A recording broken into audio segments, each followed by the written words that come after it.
ಪ್ರೀತಿಯ ವಿದ್ಯಾರ್ಥಿಗಳೇ, ಮತ್ತೊಮ್ಮೆ ನಮ್ಮ ಚಾನಲ್ಗೆ ನಿಮಗೆಲ್ಲ ಸ್ವಾಗತ. ಇವತ್ತು ನಾವು ಕನ್ನಡ ಅಕ್ಷರಮಾಲೆಯ ಕುರಿತು ಅಭ್ಯಾಸ ಮಾಡೋಣ. ಕನ್ನಡ ವರ್ಣಮಾಲೆ ಅಥವಾ ಅಕ್ಷರಮಾಲೆ, ಇದರ ಹೆಸರೇ ಸೂಚಿಸ್ತದೆ. ಅಕ್ಷರಮಾಲೆ ಅಥವಾ ವರ್ಣಮಾಲೆ ಅಂದ್ರೆ ಅಕ್ಷರಗಳ ಒಂದು ಸರಿಯಾದ ಜೋಡಣೆ. ಮಾಲೆ ಅಂದ್ರೆ ಗೊತ್ತಿದೆ, ಹೂವಿನ ಹಾರ ಪೋಣಿಸಿರ್ತಾರೆ ನೋಡ್ರಿ. ಹೂವಿನ ಹಾರ ಹೆಂಗ್ ಪೋಣಿಸಿರ್ತಾರೋ, ಒಂದಕ್ಕೊಂದು ಹೂವನ್ನ ಜಾಯಿಂಟ್ ಮಾಡಿ ದಾರದ ಮೂಲಕ ಸೇರಿಸಿರ್ತಾರೋ, ಅವಾಗ ಅದು ಹೂವಿನ ಮಾಲೆ ಆಕತಿ. ಇದಕ್ಕೆ ನಾವು ಏನಾಗ್ತದೆ, ಬೇರೆ ಬೇರೆ ಬಿಡಿ ಬಿಡಿಯಾಗಿದ್ದ ಹೂವುಗಳು ಅರ್ಥ ಹಾಕವು. ಎಲ್ಲವನ್ನು ಅವು ಒಂದು ದಾರದ ಮುಖಾಂತರ ಜೋಡಿಸಿದಾಗ ಮಾತ್ರ ಏನಾಕತಿ, ಅವ ಹೂವಿನ ಮಾಲೆ ಆಕತಿ, ಗಾರ್ಲ್ಯಾಂಡ್ ಆಕತಿ. ಅಥವಾ ಇಂಗ್ಲಿಷ್ನಾಗ ಗಾರ್ಲ್ಯಾಂಡ್ ಅಂತಾರೋ. ಹೂವಿನ ಮಾಲೆ ಯಾವಾಗ ಆಕತಿ, ಹೂಗಳನ್ನು ಸರಿಯಾಗಿ ಒಂದಕ್ಕೊಂದು ಜೋಡಿಸಿದಾಗ ಮಾತ್ರ ಅದು ಹೂವಿನ ಮಾಲೆ ಆಕತಿ. ಅದೇ ರೀತಿ ಅಕ್ಷರಗಳನ್ನು ಸರಿಯಾಗಿ ಜೋಡಿಸಿದಾಗ ಮಾತ್ರ ಅದು ಏನಾಗತಿ, ಅಕ್ಷರಮಾಲೆ ಆಕತಿ. ಓಕೆ, ಅಕ್ಷರಮಾಲೆಪ್ಪ ಅಂದ್ರೆ ಕನ್ನಡದಲ್ಲಿರತಕ್ಕಂಥ ಎಲ್ಲ ಅಕ್ಷರಗಳ ಸರಿಯಾದ ಒಂದು ಕ್ರಮಬದ್ಧವಾದ ಜೋಡಣೆ, ಅರೇಂಜ್ಮೆಂಟ್ ಯಾಕಂದ್ರೆ ಅಕ್ಷರಮಾಲೆ ಅಂತಾರ. ಓಕೆ, ಮತ್ತ ಕನ್ನಡ ಭಾಷೆಯನ್ನು ನಾವು ಎರಡು ರೀತಿಯಲ್ಲಿ ತಿಳ್ಕೊಳ್ಬಹುದು, ಅರ್ಥ ಮಾಡ್ಕೋಬಹುದು. ಕನ್ನಡ ಭಾಷೆಗೆ ಎರಡು ರೂಪಗಳವ. ಒಂದು ಚಾಕ್ಷುಷ, ಇನ್ನೊಂದು ಶ್ರವಣ. ಓಕೆ, ಭಾಷೆಯನ್ನು ನಾವು ಎರಡು ರೀತಿಯಲ್ಲಿ ಅರ್ಥ ಮಾಡ್ಕೊಳ್ಬಹುದು. ಅಂದ್ರೆ ಕನ್ನಡ ಭಾಷೆಗೆ ಎರಡು ರೂಪಗಳದಾವು. ಯಾವಪ್ಪ ಅಂದ್ರೆ ಒಂದು ಶ್ರವಣ, ಮತ್ತೊಂದು ಚಾಕ್ಷುಷ.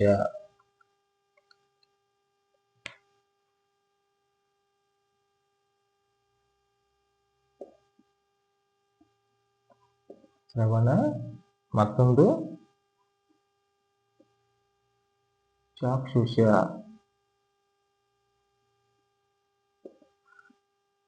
ಶ್ರವಣ ಅಂದ್ರ ಧ್ವನಿಯ ಮೂಲಕ ನಾವು ಮಾತನಾಡುವ ಭಾಷೆಯ ಮೂಲಕ ಕಿವಿಗೆ ನಮ್ಗೆ ಕೇಳಿಸುವಂಥದ್ದು. ಶ್ರವಣ ಅಂದ್ರೆ ಧ್ವನಿಯ ಮೂಲಕ ಕಿವಿಗೆ ಕೇಳಿಸುವುದು.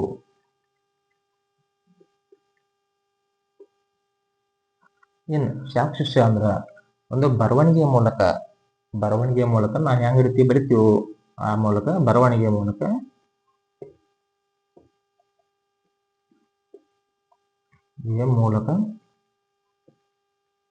ಕಣ್ಣಿಗೆ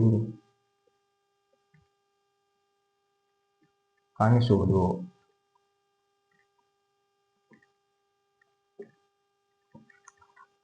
ಈ ಎರಡು ಪ್ರಕಾರಗಳಲ್ಲಿ ನಾವು ಕನ್ನಡ ಅಕ್ಷರಮಾಲೆಯನ್ನು ನಾವು ಕಲ್ತ್ಕೋಬಹುದು. ಹೆಂಗಪ್ಪ ಅಂದ್ರೆ ಒಂದೇದು ಶ್ರವಣ, ಧ್ವನಿ ಮೂಲಕ ಕಿವಿ ಕೇಳಿಸುವುದು. ಅಂದ್ರೆ ನಾವು ಮಾತನಾಡುವ ಧ್ವನಿಯ ಮೂಲಕ, ಶಬ್ದದ ಮೂಲಕ ನಮ್ಗೇನು ಕಿವಿ ಬೀಳ್ತದಲೆ ಅದನ್ನ ನಮ್ಗ ಓದಾಕ ಬರೆಯಾಕ ಬರದೇ ಇದ್ರು ಸಹ ಧ್ವನಿಯ ಮೂಲಕ ನಾವು ಕನ್ನಡ ವರ್ಣಮಾಲೆಯ ಬಗ್ಗೆ ತಿಳ್ಕೊಳ್ಬಹುದು. ಎರಡನೇದು ಚಾಕ್ಷುಷ, ಅಂದ್ರೆ ಬರವಣಿಗೆಯ ಮೂಲಕ, ಅಕ್ಷರಗಳನ್ನು ಬರೆಯುವ ಮೂಲಕ ನಮ್ಮ ಕಣ್ಣಿಗೆ ಏನು ಕಾಣ್ತತಿ ಆ ಕಾಣುವುದರ ಮೂಲಕ ನಾವು ಅದನ್ನ ತಿಳ್ಕೊಬಹುದು. ಈ ರೀತಿಯಾಗಿ ಎರಡು ರೀತಿಯಲ್ಲಿ ಕನ್ನಡ ವರ್ಣಮಾಲೆಯ ಅಥವಾ ಕನ್ನಡ ವರ್ಣಮಾಲೆ ಇರತಕ್ಕಂಥ ರೂಪಗಳನ್ನು ನಾವು ತಿಳ್ಕೊಬಹುದು. ಅಕ್ಷರ ಅಂದ್ರೆ ಏನ್ ನೋಡೋಣ.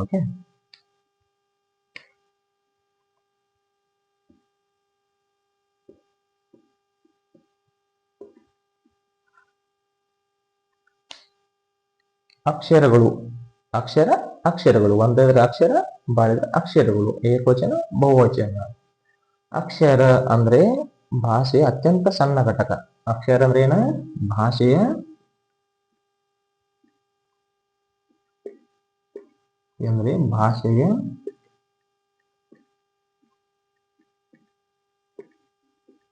ಅತ್ಯಂತ ಸಣ್ಣ ಘಟಕ. ದಿ ಸ್ಮಾಲೆಸ್ಟ್ ಯೂನಿಟ್ ಐತಿಲ್ಲ, ಸ್ಮಾಲೆಸ್ಟ್ ಪಾರ್ಟ್ ಯೂನಿಟ್ ಅನ್ನಂಗ ಭಾಷೆ ಅತ್ಯಂತ ಸಣ್ಣ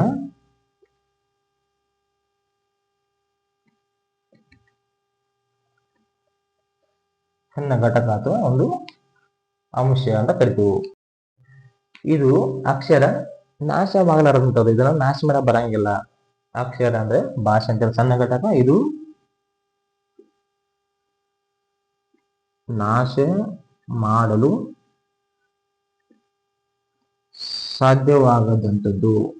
ಸಾಧ್ಯವಿರಲಾರದ್ದು. ಓಕೆ, ಇದರ ಅಪೋಸಿಟ್ ಏನಾಗತಿ, ಇದರ ವಿರುದ್ಧಾರ್ಥಕ ಶಬ್ದ. ಅಕ್ಷರ ಅಂದ್ರೆ ಭಾಷೆ ಅತ್ಯಂತ ಸಣ್ಣ ಘಟಕ, ಇದು ನಾಶ ಮಾಡಕ್ ಸಾಧ್ಯ ಆಗೋಲ್ಲ. ಇದನ್ನ ನಾವು ಬಿಟ್ಟು ಬರಕ್ ಬರಂಗಿಲ್ಲ. ಇದಿಲ್ದ ನಾವು ಅಕ್ಷರಮಾಲೆಯನ್ನು ರೂಪ ಮಾಡಕ ಅದನ್ನ ಅಕ್ಷರಮಾಲೆಯನ್ನು ಕ್ರಿಯೇಟ್ ಮಾಡಕ್ಕೆ ಬರೋದಿಲ್ಲ. ಅಕ್ಷರ ಇದು ನಾಶ ಮಾಡಲು ಸಾಧ್ಯವಾಗದ್ದು. ಇನ್ನು ಇದರ ವಿರುದ್ಧಾರ್ಥಕ ಏನ್ ಬರೀತಪ್ಪ ಅಂದ್ರೆ ಕ್ಷರ.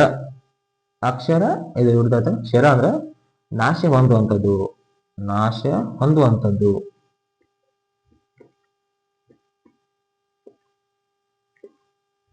ನಾಶ ಹೊಂದುವಂಥದ್ದು ಇದೇನ್ ತಿಳ್ಕೊಬೇಕು ನಾವು. ಕ್ಷರ ಅಂದ್ರೆ ನಾಶ ಹೋಗತಿ. ಇದು ಪರ್ಮನೆಂಟ್ ಉಳಿಯೋದಿಲ್ಲ, ಶಾಶ್ವತವಾಗಿ ಉಳಿಯುವುದಿಲ್ಲ. ಆದ್ರೆ ಅಕ್ಷರ ಅನ್ನೋದು ಶಾಶ್ವತ ಉಳಿತೈತಿ. ಎಲ್ಲಿ ತಕ ಆ ಭಾಷೆ ಅಸ್ತಿತ್ವದಲ್ಲಿ ಇರ್ತೈತಿ, ಎಲ್ಲಿ ತಕ ಆ ಒಂದು ಭಾಷೆಯನ್ನು ನಾವು ಮಾತನಾಡ್ತೀವಿ, ಬರಿತೀವಿ, ಅಲ್ಲಿ ತಕ ಅದು ಅಕ್ಷರ ಅನ್ನೋದು ಮುಂದುವರ್ಕೋತ ಹೋಗತಿ. ಆದ್ರೆ ಕ್ಷರ ಅನ್ನೋದು ನಾಶ ಆಕತಿ. ಏನಪ್ಪ ಅಂದ್ರ ಅಕ್ಷರಗಳ ಒಂದು ಕ್ರಮಬದ್ಧ ಜೋಡಣೆ, ಸರಿಯಾದ ಒಂದು ಅರೇಂಜ್ಮೆಂಟ್ ಮಾಡಿರ್ತೀವಿ. ಯಾವ ರೀತಿ ಜೋಡಿಸಿದಾಗ ಒಂದು ಭಾಷೆಗೆ ಅರ್ಥಪೂರ್ಣ ಒಂದು ವಾಕ್ಯಗಳು ರಚನೆ ಆಗ್ತಾವಲ್ಲ, ಅದೆಲ್ಲವನ್ನು ಅಕ್ಷರಗಳಿಗೆ ಅಥವಾ ಅಕ್ಷರಮಾಲೆ ಅಂತ ಕರಿತೀವಿ. ಅಕ್ಷರಮಾಲೆ ಅಂದ್ರ ಅಕ್ಷರಗಳ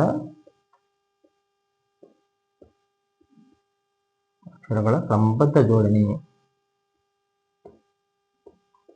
ಕ್ರಮಬದ್ಧ ಜೋಡಣೆ ಅಂದ್ರೆ ಅರೇಂಜ್ಮೆಂಟ್. ಹೌದಾ?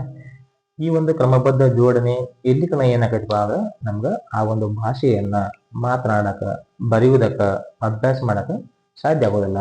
ಅದೇ ರೀತಿ ಅದಕ್ಕಾಗಿ ಏನಂತಾರು ಅಕ್ಷರಗಳ ಕ್ರಮಬದ್ಧ ಜೋಡಣೆ ಈ ತರ ಮಾತನಾಡಿದ್ರೆ ನಮ್ಗೆ ಆ ಭಾಷೆಯನ್ನ ಬಗ್ಗೆ ತಿಳ್ಕೊಳಕ್ ಬರ್ತೈತಿ, ಅರ್ಥ ಮಾಡ್ಕೊಳಕ್ ಬರ್ತೈತಿ. ಈ ರೀತಿಯಾಗಿ ಅಕ್ಷರಗಳ ಕ್ರಮಬದ್ಧವಾದ ಒಂದು ಸರಿಯಾದ ಜೋಡಣೆ, ಹೊಂದಾಣಿಕೆ ಏನಾದರೂ ಅಕ್ಷರಮಾಲೆ ಅಥವಾ ವರ್ಣಮಾಲೆ ಅಂತ ಹೇಳ್ತಾರು. ಕನ್ನಡದ ವರ್ಣಮಾಲೆಯಲ್ಲಿ ಎಷ್ಟು ಅಕ್ಷರಗಳದಾವು ಅಂತ ನೋಡಕ್ಕಾಗತ್ತೆ. ಬೇರೆ ಬೇರೆ ವ್ಯಾಕರಣಕಾರರು ಕನ್ನಡ ವರ್ಣಮಾಲೆದಾಗ ಬೇರೆ ಬೇರೆ ಸಂಖ್ಯೆಯ ಅಕ್ಷರಗಳದಾವ ಅಂತ ಹೇಳಿದ್ರು. ಒಬ್ಬೊಬ್ರು 50 ಹೇಳಿದ್ರು, ಅವ್ರು 51 ಹೇಳಿದ್ರು. ಆದ್ರೆ ನಮ್ಮಲ್ಲಿ ಕೇಶಿ ರಾಜ ಎಂಬ ವ್ಯಾಕರಣಕಾರನು ಹೇಳಿದಂತ ಸಂಖ್ಯೆಯಷ್ಟೇ ಅಕ್ಷರಗಳದಾವ ಅಂತ ಹೇಳಿ ನಮ್ಮಲ್ಲಿ ನಂಬಿಲಾಗಿದೆ. ಓಕೆ, ಕೇಶಿ ರಾಜನ ಪ್ರಕಾರ ಕನ್ನಡದ ಎಷ್ಟು ಅಕ್ಷರಗಳಪ್ಪ ಅಂದ್ರೆ 49 ಅಕ್ಷರಗಳದಾವು.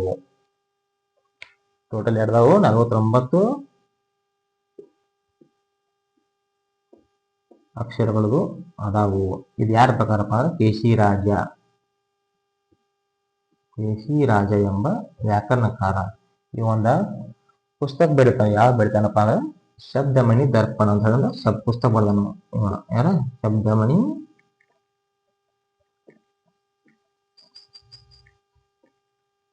ದರ್ಪಣ ಎಂಬ ಇದೊಂದು ವ್ಯಾಕರಣ ಗ್ರಂಥ. ಏನಿದೆ? ಶಬ್ದಮಣಿ ದರ್ಪಣ ಎಂಬುದು ವ್ಯಾಕರಣ ಗ್ರಂಥ. ಅಂದ್ರೆ ವ್ಯಾಕರಣಕ್ಕೆ ಸಂಬಂಧಪಟ್ಟಂತ ಒಂದು ಪುಸ್ತಕ ಐತಿ.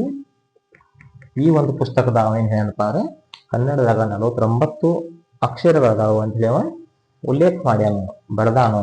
ಇವನ ಪ್ರಕಾರ ನಮ್ಮಲ್ಲಿ ಕನ್ನಡ ವರ್ಣಮಾಲೆಯಲ್ಲಿ 49 ಅಕ್ಷರಗಳದಾವು ಅಂತ ಹೇಳಿ ನಂಬಲಾಗಿದೆ. ಓಕೆ, ಇನ್ನ ಯಾವ್ಯಾವ 49 ಅಕ್ಷರಗಳೊಳಗ ಏನೇ ಬರ್ತಾವ ನೋಡೋಣ. ಓಕೆ, ಕನ್ನಡ ಅಕ್ಷರಮಾಲೆಯನ್ನು ಒಟ್ಟು 3 ಪ್ರಕಾರಗಳಾಗಿ ವಿಂಗಡಣೆ ಮಾಡಲಾಗಿದೆ. ಅದ್ರಾಗ ಯಾವ ಬರ್ತಾವಪ್ಪ ಅಂದ್ರೆ ಒಂದು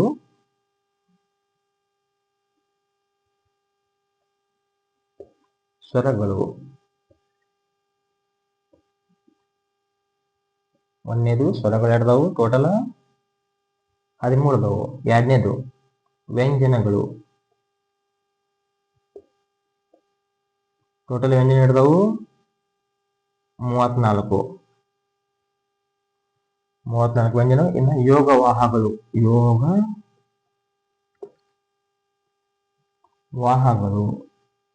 ಹಿಡಿದವು ಟೋಟಲ್ 2 ಅದಾವು. 13 ಸ್ವರಗಳು, 34 ವ್ಯಂಜನಗಳು, ಯೋಗವಾಹಗಳು 2. ಒಟ್ಟಾರೆ ಏನಾಗತಿ 49 ಅಕ್ಷರಗಳು ಕನ್ನಡ ವರ್ಣಮಾಲೆಗಳು ಅದಾವು. ಇನ್ನು ನಾವ 1 by 1 ನೋಡೋಣ. ಸ್ವರಗಳನ್ನ ಕುರಿತು ನಾವು ಒಂದು ಆಳವಾದ ಅಧ್ಯಯನವನ್ನು ಮಾಡೋಣ. ಸ್ವರಗಳಪ್ಪ ಅಂದ್ರ ಒಂದು ಕನ್ನಡ ಭಾಷೆಯಲ್ಲಿ, ಕನ್ನಡ ವರ್ಣಮಾಲೆಯಲ್ಲಿ ಸ್ವತಂತ್ರವಾಗಿ ಉಚ್ಚಾರ ಮಾಡಲು ಬರ್ತಕ್ಕಂಥ ಅಕ್ಷರಗಳು. ಇವುಗಳನ್ನು ಸ್ವತಂತ್ರವಾಗಿ ಬಳಸಬಹುದು. ಒಂದೊಂದಾಗಿ ಸಿಂಗಲ್ ಆಗಿ ನಾವು ಬಳಸಕ್ ಬರ್ತೈತಿ. ಇವಕ್ಕೆ ಆದರೂ ಸ್ವರಗಳತಾವು. ಸ್ವರಗಳು ಅಂದ್ರೆ ಸ್ವತಂತ್ರವಾಗಿ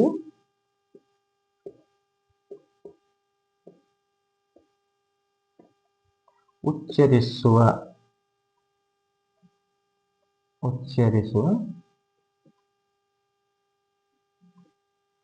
ಅಕ್ಷರಗಳಿಗೆ ಅಥವಾ ಅಕ್ಷರಗಳು. ಸ್ವತಂತ್ರವಾಗಿ ಉಚ್ಚರಿಸುವ ಅಕ್ಷರಗಳು ಇವಕ್ಕೇನಂತಾರು ಸ್ವರಗಳ ತರವು. ಇದ್ರ ಯಾವ್ಯಾವ ಟೋಟಲ್ 13 ಅದಾವು. 13 ಸ್ವರಗಳು ಯಾವ್ಯಾವಪ್ಪ ಅಂದ್ರೆ ಇಲ್ಲಿ ನೋಡಿ, ನಿಮ್ಗೆ ಕೋಲನ್ ಕೊಟ್ಟನಿ. ಅ, ಆ, ಈ, ಈ, ಉ, ಊ, ರು, ಎ, ಎ, ಐ, ಓ, ಓ, ಔ. ಹೌದಾ? ಈ ಎಲ್ಲವೂ 13 ಸ್ವರಗಳನ್ನು ನಾವು ಸ್ವತಂತ್ರವಾಗಿ ಉಚ್ಚಾರ ಮಾಡಬಹುದು. ಯಾಕಂದ್ರೆ ಒಂದೊಂದು ಯೂಸ್ ಮಾಡಬಹುದು. ಅಲ್ಲಿ ಈ ಬೇಕಾದ್ರೆ ಯೂಸ್ ಮಾಡಬಹುದು, ಊ ಯೂಸ್ ಮಾಡಬಹುದು, ಎ ಯೂಸ್ ಮಾಡಬಹುದು. ಈ ರೀತಿ ನಾವು ಸ್ವತಂತ್ರವಾಗಿ ಉಚ್ಚಾರ ಮಾಡಲು ಬರ್ತಕ್ಕಂಥ ಅಕ್ಷರಗಳಿಗೆ ಯಾದರೂ ಸ್ವರಗಳು ಅಂತ ಕರೀತಾರು. ಇನ್ನ ಇದನ್ನ ಸ್ವರ ಒಳಗ ರು ಐತಿ. ರುವನ್ನ, ಈ ಒಂದು ರು ಅಕ್ಷರವನ್ನ ಆಧುನಿಕ ವ್ಯಾಕರಣಕಾರರು ಅಂದ್ರ ಮಾಡರ್ನ್ ಗ್ರಾಮಾಟಿಯನ್ಸ್ ಏನ್ ಕರ್ದಾರಪ್ಪ ಅಂದ್ರ ಇದನ್ನ ಆಧುನಿಕ ವ್ಯಾಕರಣಕಾರರು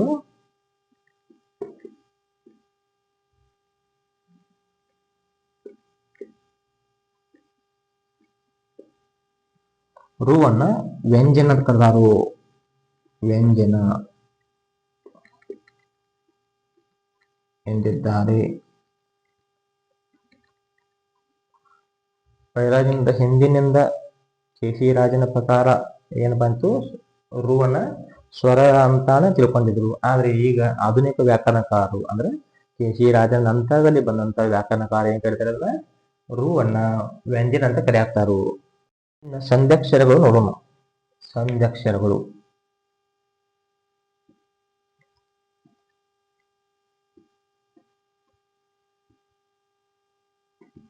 ಸಂಧ್ಯಕ್ಷರಗಳು ಅಂದ್ರೆ ಒಂದಕ್ಕೊಂದ ಕೂಡಿಸಿ ಬರೆದರು ಎರಡು ಸ್ವರ ಮತ್ತು ವ್ಯಂಜನಗಳನ್ನು ಕೂಡಿಸಿ ಬರೆದಾಗ ಆಗತಕ್ಕಂಥ ಅಕ್ಷರಗಳಿಗೆ ಏನಾದರೂ ಸಂಧ್ಯಕ್ಷರಗಳು. ಇಲ್ಲಿ ಒಂದ ಸಿಂಗಲ್ ಅಕ್ಷರ ಇರುವುದಿಲ್ಲ. ಇಲ್ಲಿ ಒಂದು ಸ್ವರ ಇರ್ತೈತಿ, ಒಂದ ವ್ಯಂಜನಗಳು ಎರಡು ಕೂಡಿಸಿದಾಗ ಏನಾಗತಿ, ಒಂದು ಅಕ್ಷರ ಇರ್ತೈತಿ. ಅದಕ್ಕೆ ಏನಾದರೂ ಸಂಧ್ಯಕ್ಷರಗಳು. ಸಂಧ್ಯಕ್ಷರಗಳು ಯಾವ್ಯಾವ ಬರ್ತಾವಪ್ಪ ಅಂದ್ರ ಐ ಮತ್ತು ಔ. ಇವು ಎರಡು ಏನಂತಾರಪ್ಪ ಅಂದ್ರೆ ಸಂಧ್ಯಕ್ಷರಗಳು ಅಂತಾರ. ಯಾಕಪ್ಪ ಇವುಗಳನ್ನ ನಾವು ವ್ಯಂಜನಗಳ ಸಹಾಯದಿಂದ ಉಚ್ಚರಿಸ್ತೀವು. ವ್ಯಂಜನಗಳ ಯಾವುಗಳ ಸಹಾಯದಿಂದ? ವ್ಯಂಜನಗಳ ಸಹಾಯದಿಂದ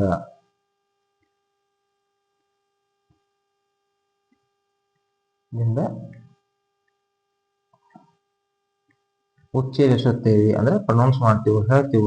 ಅದಕ್ಕೆ ಏನಾದ್ರೆ ಇವೆರಡಕ್ಕೂ ಸಂಧ್ಯಕ್ಷರಗಳು. ಹೆಂಗ್ ನಾವು ವ್ಯಂಜನಗಳ ಸಹಾಯದಿಂದ ಉಚ್ಚರಿಸ್ತೀವಪ್ಪ ಅಂದ್ರೆ, ಈಗ ಐ ತಗೋರಿ. ಐ ಅನ್ನ ಏನದು ಬರಿಬೋದು ನಾವ? ಐ ಅನ್ನು ಅ ಮತ್ತು ಯ. ಇಲ್ಲಿ ನೋಡಿ, ಐ ಐತಿ, ಇದು ಅ ಮತ್ತು ಯ ಅಂದ್ರೆ ಅ ಇಲ್ಲಿ ಸ್ವರ ಆಯ್ತು, ಯ ಇದು ವ್ಯಂಜನ ಆಯ್ತು. ಈ ಅ ಮತ್ತು ಯಗಳ ಎರಡು ಸಂಖ್ಯೆಗಳ ಸಂಯೋಗದಿಂದ ಕೂಡಿಸುವಿಕೆಯಿಂದ ಇಲ್ಲಿ ಐ ಅನ್ನ ಪ್ರೊನೌನ್ಸ್ ಮಾಡ್ತೀವಿ, ಉಚ್ಚಾರ ಮಾಡ್ತೀವಿ. ಇನ್ನು ಅವು ನೋಡೋಣ. ಅವನ್ನು ಅ ಮತ್ತು ವ, ಇಲ್ಲಿ ಸ್ವರ ಬೈಂತು, ಇಲ್ಲಿ ವ್ಯಂಜನ ಬೈಂತು. ಈ ರೀತಿ ಸ್ವರ ಮತ್ತು ಅಕ್ಷರಗಳ ಸಹಾಯದಿಂದ ಉಚ್ಚರಿಸಲ್ಪಡುವ ಅಕ್ಷರಗಳಿಗೆ ಏನಾದರೂ ಸಂಧ್ಯಕ್ಷರಗಳು ಅಂತಾವು. 13 ನೋಡಿದೀವಿ ನಾವು, ಹೌದಾ? ಇನ್ನು ಸ್ವರಗಳ ಒಳಗ 3 ಪ್ರಕಾರ ಬರ್ತಾವು. ಯಾವ್ಯಾವ ಪ್ರಕಾರ ಬರ್ತಾವಪ್ಪ ನೋಡೋಣ.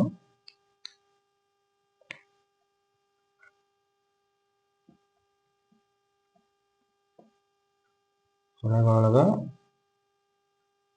3 ಪ್ರಕಾರ ಬರ್ತಾವು.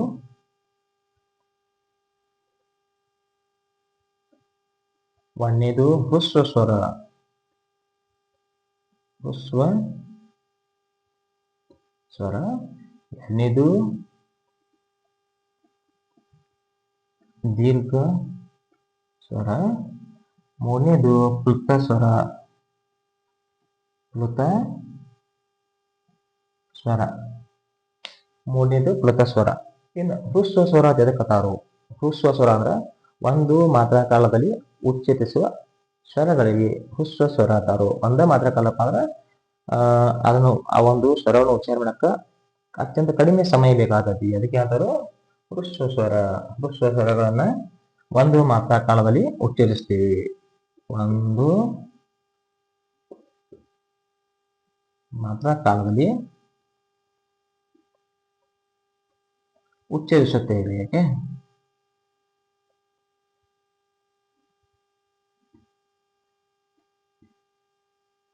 ಉಚ್ಚರಿಸ್ತೀವಿ. ಹ್ರಸ್ವ ಸ್ವರಗಳು ಎಷ್ಟದಾವ ಅಂದ್ರ 6 ಅದಾವು. ಓಕೆ, ಇನ್ನ ಯಾವ್ಯಾವಪ್ಪ ಅಂದ್ರ ಹ್ರಸ್ವ ಸ್ವರಗಳು ಯಾವ ಬರ್ತಾವಪ್ಪ ಅಂದ್ರ ಅದ ಒಂದ ಮಾತ್ರಗಳು ಉಚ್ಚಾರ ಮಾಡಿದ್ವಿ. ಇದು ಇದನ್ನ ಅವನ್ನು ಉಚ್ಚಾರ ಮಾಡಕ ಅತ್ಯಂತ ಕಡಿಮೆ ಸಮಯ ಬೇಕಾಗತಿ. ಒಂದೇ ಮಾತ್ರ ಕಾಲ ಬೇಕಾಗತಿ. ಒಂದು ಸಣ್ಣ ಇ, ಉ,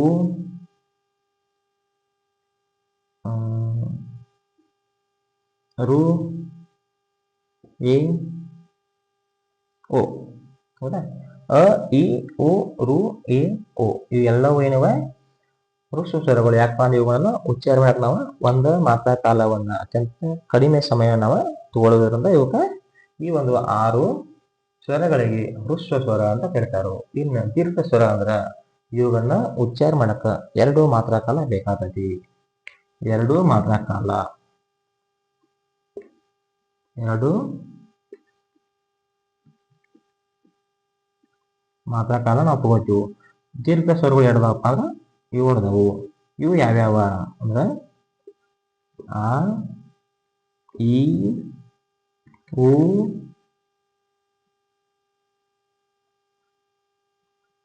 ಎ, ಐ, ಓ, ಔ.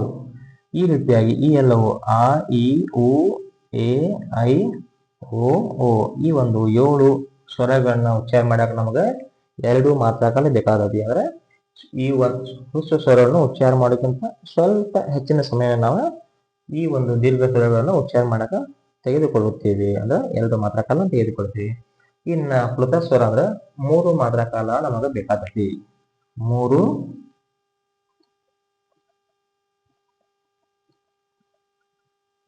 ಮಾತ್ರಾ ಕಾಲ, 3 ಮಾತ್ರಾ ಕಾಲ ನಾವು ತಗೋತೀವಿ. ಓಕೆ, ಅಂದ್ರೆ 3 ಮಾತ್ರಾ ಕಾಲ ಹೆಂಗ್ ತಗೋತೀವಪ್ಪ ನಾವು? ಕೊನೆಯ ಸ್ವರ ಇರ್ತೈತಿ, ಆ ಒಂದು ಕೊನೆಯ ಸ್ವರವನ್ನ ಎಳಿತೀವಿ. ದೀರ್ಘ 3 ಮಾತ್ರಾ ಕಾಲ ಆಗುವಂಗ ನಾವು ಅದನ್ನ ಎಕ್ಸ್ಟೆಂಡ್ ಮಾಡಿ ಉಚ್ಚಾರ ಮಾಡಿ ಅನ್ನೋದ್ರಿಂದ ಏನಾಗತಿ? ಇದು ಪ್ಲುತ ಸ್ವರ ಆಕತಿ. ಹೌದಾ? ಅಂದ್ರೆ ಯಾಕಪ್ಪ ಅಂದ್ರ ಇಲ್ಲಿ ಉದಾಹರಣೆ ನೋಡಿ, ಅಮ್ಮ. ಹೌದಾ? ಆಯ್ತು, ನೀವು ದೀರ್ಘ ಹೇಳ್ತೀವಿ ಅಮ್ಮ ಅಂತ ಹೇಳಿದ್ ನಿಮ್ಗ. ಆಮೇಲೆ ಅಯ್ಯೋ ಏನ್ರಿ ನಿಮ್ಗ ಕೇಳಬಾರ್ದಂಗ ಕೇಳ್ತೀರಿ. ಯಾವಾಗ ಏನ್ರಿ ಅಯ್ಯೋ ಹಿಂಗ್ಯಾಕಾರ್ಲ ಪಾಪ. ಹೌದಲ್ಲ? ಹಿಂಗತಿರ್ಲ ಆ ರೀತಿ ನೀವು ಕೊನೆಯ ಒಂದು ಸ್ವರವನ್ನ ಎಳೆದನ್ನಾಕ ಅಥವಾ ಈ 2 ಹ್ರಸ್ವ ಸ್ವರ ದೀರ್ಘ ಸ್ವರವನ್ನ ಉಚ್ಚಾರ ಮಾಡಕ ತೆಗೆದುಕೊಳ್ಳುವ ಸಮಯಕ್ಕಿಂತ ಹೆಚ್ಚಿನ ಸಮಯ ನೀವು ತೆಗೆದುಕೊಳ್ತಿರಲ್ಲ, ಅದಕ್ಕೆ ಏನಾದ್ರು ಪ್ಲುತ ಸ್ವರ ಅಂತ ಕರೀತಾವು. ಇನ್ನು ವ್ಯಂಜನಗಳು.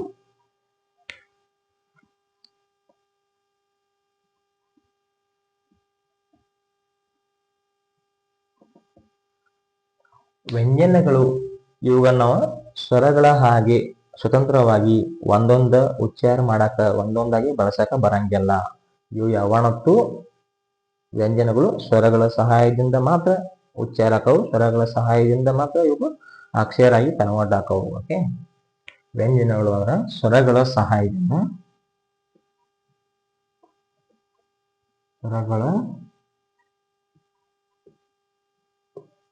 ಸಹಾಯದಿಂದ ಉಚ್ಚರಿಸುವ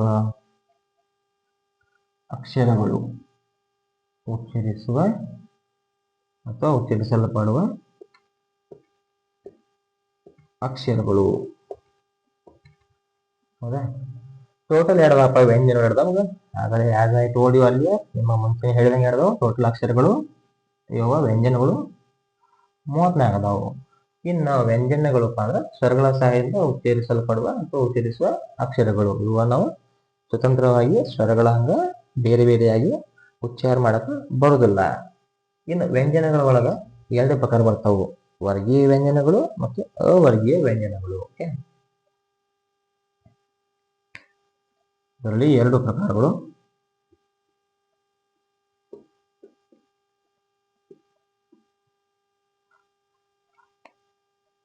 ಒಂದನೇದು ವರ್ಗೀಯ ವ್ಯಂಜನಗಳು.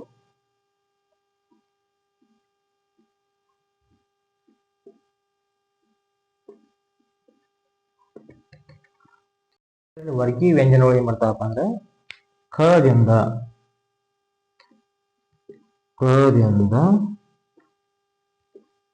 ಮಾದವರೆಗೆ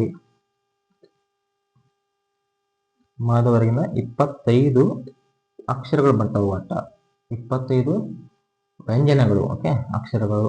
ಅಕ್ಷರಗಳು ಅಂದ್ರೆ ವ್ಯಂಜನ ಎರಡು ಒಂದೇ. ಖದಿಂದ ಮಾದವರೆಗಿನ 25 ಅಕ್ಷರಗಳಿಗೆ ಅಂತಲೂ ವರ್ಗೀಯ ವ್ಯಂಜನ ಅಂತಾರು. ಓಕೆ, ಇವುಗಳನ್ನ ಗುಂಪು ಮಾಡ್ತಾರೆ. ಹೌದಾ, 5 ಅಕ್ಷರಗಳು ಗುಂಪು ಮಾಡ್ತಾರಪ್ಪ.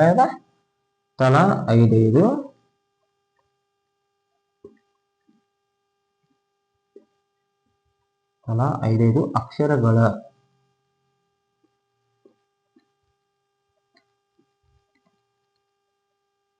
ಗುಂಪು ಮಾಡಿ ಏನ್ ಮಾಡ್ತಾರು, ಮೊದಲನೇ ಅಕ್ಷರವನ್ನು ಆ ಗುಂಪಿಗೆ ಹೆಸರಿಡ್ತಾರು.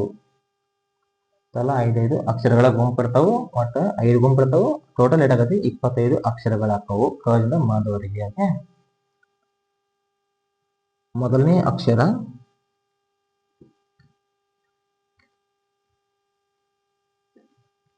ಅಕ್ಷರ ಆ ಒಂದು ಗುಂಪಿನ ವರ್ಗವನ್ನು ಸೂಚಿಸ್ತದೆ. ಮೊದಲನೇ ಅಕ್ಷರ ಅದರ ಗುಂಪನ್ನು ಸೂಚಿಸ್ತದೆ.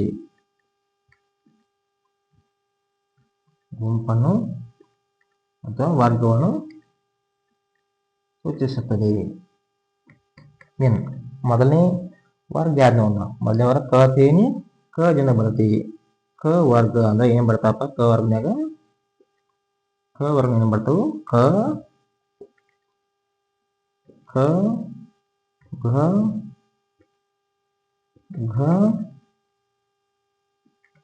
ಞ. ಹೌದಾ, ಇದು ಮೊದಲನೇ ವರ್ಗ. ಇನ್ನು ಎರಡನೇ ವರ್ಗ ಚ ವರ್ಗ. ಚ ವರ್ಗಗಳು ಯಾವ ಬರ್ತಾವಪ್ಪ ಅಂದ್ರೆ ಚ, ಛ, ಜ, ಝ, ಯ. ಓಕೆ, ಇಲ್ಲಿ ಒಟ್ಟು ವರ್ಗೀಯ ವ್ಯಂಜನಗಳು ಎರಡು ಗುಂಪದಾವು, 5 ಗುಂಪದಾವು. ಟೋಟಲ್ ಗುಂಪೆಟ್ಟ 5 ಗುಂಪ.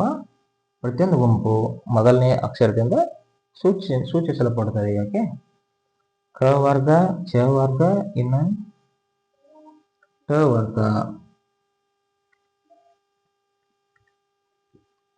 ಟ ವರ್ಗ ಏನು ಬಿಡ್ತಮ್ಮ? ಟ, ಡ,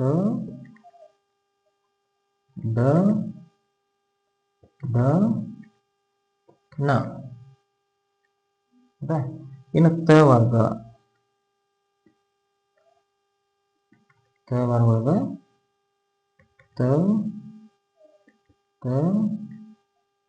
ದ, ಧ, ನ. ಇನ್ನು ಕೊನೆಯ ವರ್ಗ ಪ ವರ್ಗ. ಪ ವರ್ಗದೊಳಗ ಪ,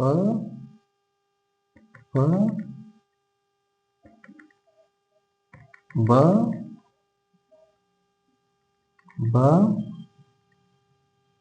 ಮ.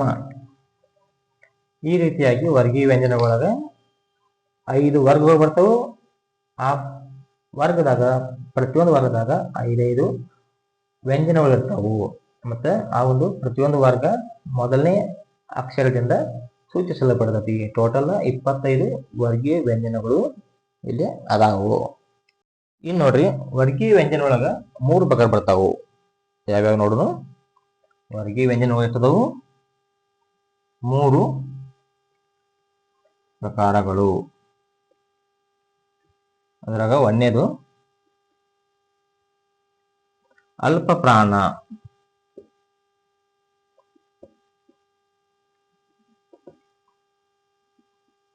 ಅಲ್ಪ ಪ್ರಾಣ ಅಂದ್ರೆ ನಾವು ವ್ಯಂಜನಗಳನ್ನ ಉಚ್ಚಾರಣೆ ಮಾಡುವಾಗ, ಪ್ರೊನೌನ್ಸ್ ಮಾಡುವಾಗ ಕಡಿಮೆ ಉಸಿರಿನಿಂದ ಉಚ್ಚರಿಸ್ತೀವಿ. ಅವು ನಾವು ಉಚ್ಚಾರ ಮಾಡುವ ಮುಂದೆ ಹೆಚ್ಚ ಅವಕ್ಕ ಸ್ಟ್ರೆಸ್ ಕೊಡಂಗಿಲ್ಲ, ಅದಕ್ಕೆ ಅಂತಾರು ಅಲ್ಪ ಪ್ರಾಣಗಳು. ಇವನ್ನ ಹೆಂಗ್ ಉಚ್ಚರಿಸ್ತೀವಿ? ಕಡಿಮೆ ಉಸಿರಿನಿಂದ, ಕಡಿಮೆ ಉಸಿರಿನಿಂದ ಉಚ್ಚರಿಸುತ್ತೇವೆ. ಹೌದಾ?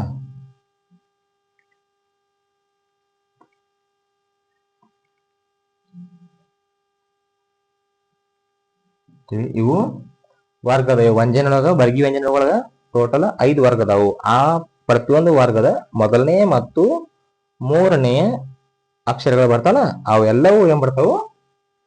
ಅಲ್ಪ ಪ್ರಾಣಗಳು ಬರ್ತಾವು. ಇವನ್ನ ನಾವು ಕಡಿಮೆ ಉಸಿರಿನಿಂದ ಉಚ್ಚರಿಸ್ತೇವೆ. ಇದರಲ್ಲಿ ವರ್ಗದ ಮೊದಲನೇ ಮತ್ತು ವರ್ಗದ ಮೊದಲನೇ ಮತ್ತು ಮೂರನೇ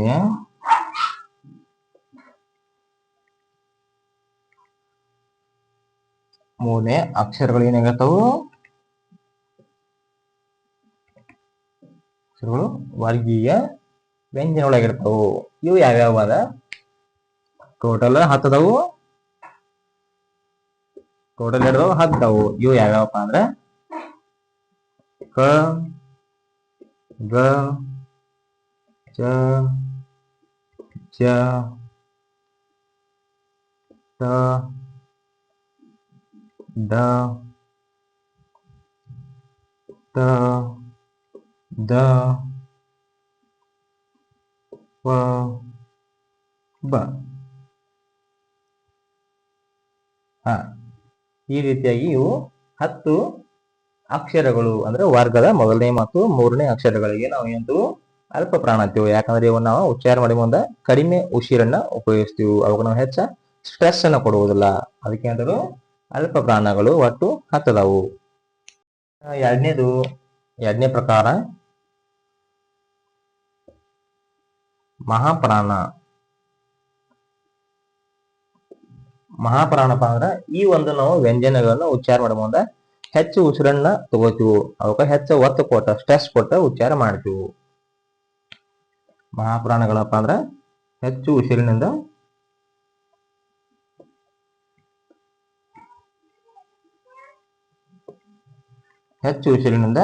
ಇವುಗಳನ್ನ ಉಚ್ಚಾರ ಮಾಡ್ತೀವಿ, ಉಚ್ಚರಿಸುತ್ತೇವೆ. ಹೌದಾ? ಇಲ್ಲಿ ಇವು ವರ್ಗದ ಎರಡನೇ ಮತ್ತು ವರ್ಗದ ಎರಡನೆಯ ಮತ್ತು ನಾಲ್ಕನೆಯ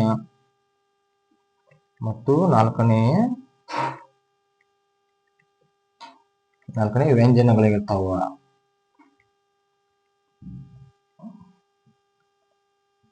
ವ್ಯಂಜನಗಳು ಇವುಗಳು ಕೂಡ ಟೋಟಲ್ ಹಿಡಿದವು 10 ಅದಾವು. ಅವು ಯಾವಪ್ಪ ಅಂದ್ರೆ ಖ, ಘ, ಚ, ಛ, ಠ, ಢ, ತ, ಧ,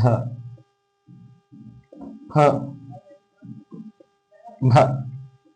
ಈ ರೀತಿಯಾಗಿ ನಾವು ವರ್ಗದ ಎರಡನೇ ಮತ್ತು ನಾಲ್ಕನೇ ವ್ಯಂಜನಗಳು ಅಥವಾ ಅಕ್ಷರಗಳು. ವ್ಯಂಜನಗಳು ಅಂದ್ರೆ ಅಕ್ಷರಗಳು ಒಂದ್ರ ಯಾಕಪ್ಪ ಅಂದ್ರೆ ವರ್ಣಮಾಲೆ ಇರತಕ್ಕಂಥ ಒಟ್ಟು ಅಕ್ಷರಗಳಿಗೆ ಸ್ವರ ಮತ್ತು ವ್ಯಂಜನಗಳು ಸೇರಿ ನಾವೇನಾಯ್ತು ವರ್ಣಮಾಲೆ ಇತ್ತು. ಅದಕ್ಕೆ ನೀವು ಇಲ್ಲಿ ವ್ಯಂಜನಗಳು ಅನ್ಬೋದು ಅಥವಾ ಅಕ್ಷರಗಳು ಅಂತ ಹೇಳಿ ನೀವು ಯೂಸ್ ಮಾಡಬಹುದು. ಓಕೆ, ಈ ಒಂದು 10 ವರ್ಗದ ಎರಡನೇ ಮತ್ತು ನಾಲ್ಕನೇ ವ್ಯಂಜನಗಳು ಅಥವಾ ಅಕ್ಷರಗಳಿಗೆ ನಾವೇಂತೀವಿ ಮಹಾಪ್ರಾಣ ಅಂತೀವಿ. ಅವುಗಳ ಸಂಖ್ಯೆ ಕೂಡ 10 ಐತಿ. ಹೆಂಗ ಅಲ್ಪ ಪ್ರಾಣಗಳು 10 ಇದ್ದಂಗ ಮಹಾಪ್ರಾಣಗಳ ಸಂಖ್ಯೆ ಕೂಡ 10 ಐತಿ. ಇಲ್ಲಿ ಮಹಾಪ್ರಾಣಗಳನ್ನ ನಾವು ಹೆಚ್ಚು ಉಸಿರಿಂದ ಉಚ್ಚರಿಸ್ತೀವಿ. ಅನ್ನು ಮುಂದೆ ಸ್ವಲ್ಪ ಹೆಚ್ಚು ಒತ್ತು ಕೊಡ್ತೀವಿ. ಖ ಅತೀವಿ. ಫಸ್ಟ್ ಅಲ್ಪ ಪ್ರಾಣ ಉಪಯೋಗ ಮಾಡೋ ಕ ಏನದು ಕ ಅತೀವಿ. ಮಹಾಪ್ರಾಣ ಕ ಉಪಯೋಗಿಸ ಮುಂದೆ ಖ ಅತೀವಿ. ಸ್ವಲ್ಪ ಸ್ಟ್ರೆಸ್ ಕೊಡ್ತೀವಿ. ಧ್ವನಿಯಲ್ಲಿ ನಮಗ ಒಂದು ಸ್ವಲ್ಪ ಹೆಚ್ಚಿನ ಒಂದು ಧ್ವನಿಯನ್ನು ಯೂಸ್ ಮಾಡ್ತೀವಿ. ಹೆಚ್ಚು ಉಸಿರಿನಿಂದ ಉಚ್ಚರಿಸ್ತೀವಿ. ಅದಕ್ಕೆ ಅಂತಾರೆ ಇವಕ್ಕೆ ಮಹಾಪ್ರಾಣಗಳು ಅಂತಾವು. ಅಲ್ಪ ಪ್ರಾಣಗಳು 10, ಮಹಾಪ್ರಾಣಗಳು 10. ಇನ್ನ ಮೂರನೇದೇ ಬರುತ್ತೆ ಅನುನಾಸಿಕಗಳು.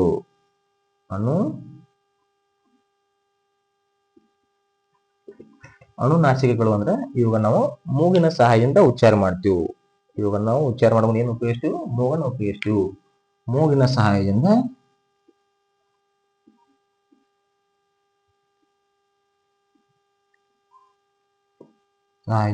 ಉಚ್ಚರಿಸುತ್ತೇವೆ.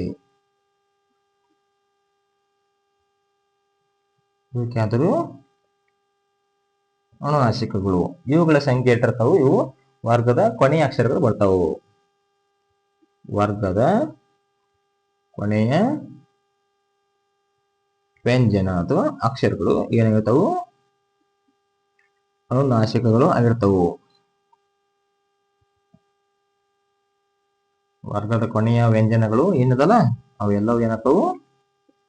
ಅನುನಾಸಿಕಗಳು. ಇವು ಟೋಟಲ್ ಸಂಖ್ಯೆ ಅದಾವು. ಟೋಟಲ್ 5 ಅವು. ಅವು ಯಾವ್ಯಾವಪ್ಪ ಅಂದ್ರೆ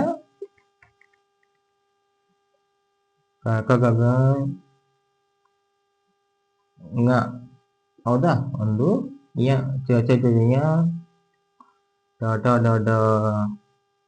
ನ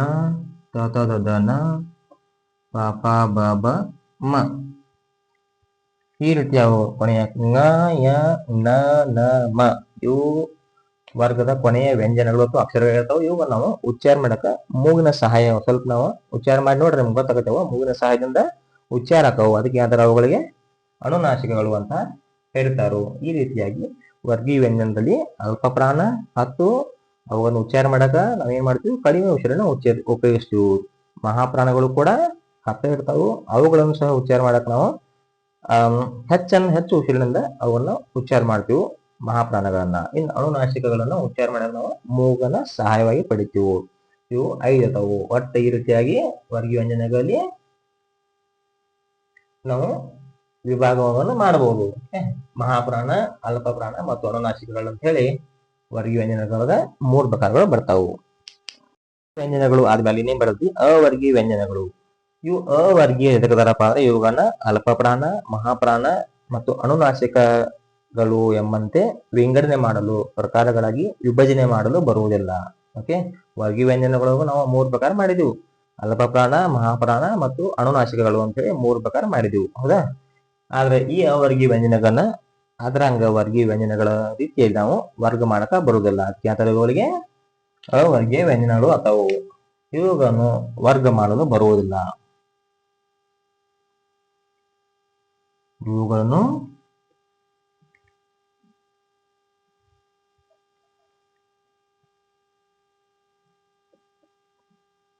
ವರ್ಗ ಅಥವಾ ಗುಂಪು ಮಾಡಲು ಬರುವುದಿಲ್ಲ.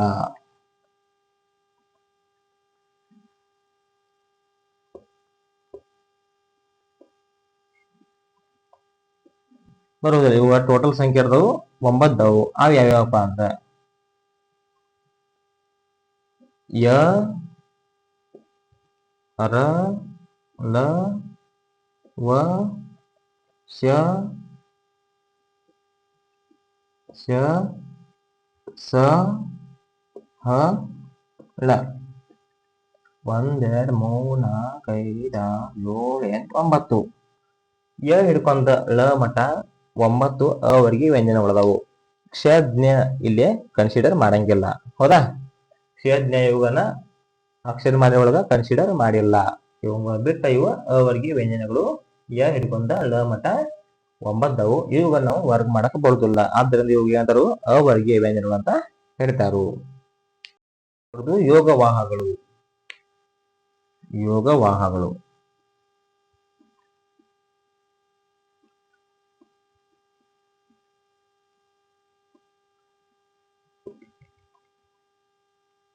ಇವು ಯೋಗವಾಹಗಳು. ಇವು ಏನಪ್ಪಾ ಅಂದ್ರೆ ಇವುಗಳಿವು ಸ್ವತಂತ್ರವಾದ ಉಚ್ಚಾರವಿಲ್ಲ. ನಾವು ಹೆಂಗ ಸ್ವರಗಳನ್ನು ಸ್ವತಂತ್ರವಾಗಿ ಒಂದೊಂದಾಗಿ ಉಪಯೋಗಿಸ್ತಿದ್ವಿ ಹಂಗ ಇವುಗಳನ್ನ ಯೋಗವಾಹಗಳನ್ನು ಒಂದೊಂದಾಗಿ ಸ್ವತಂತ್ರವಾಗಿ ಉಚ್ಚಾರ ಮಾಡಕ್ ಬರುದಿಲ್ಲ.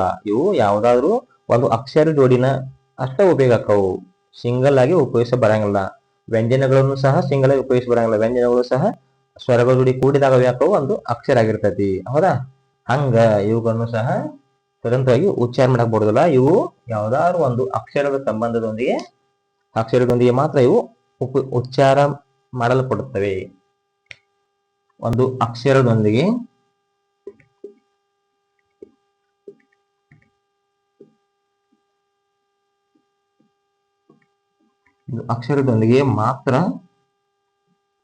ಮಾತ್ರ ಉಚ್ಚರಿಸಲ್ಪಡುತ್ತವೆ. ಹೌದಾ?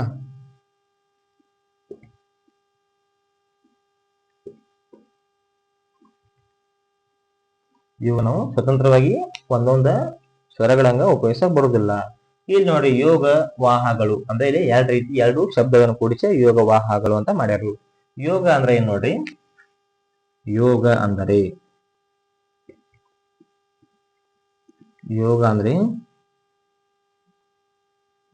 ಸಂಬಂಧ ಅಥವಾ ಕೂಡಿಕೊಳ್ಳುವಿಕೆ, ಒಂದಕ್ಕೊಂದ ಜಾಯಿಂಟ್ ಆಗುವುದು.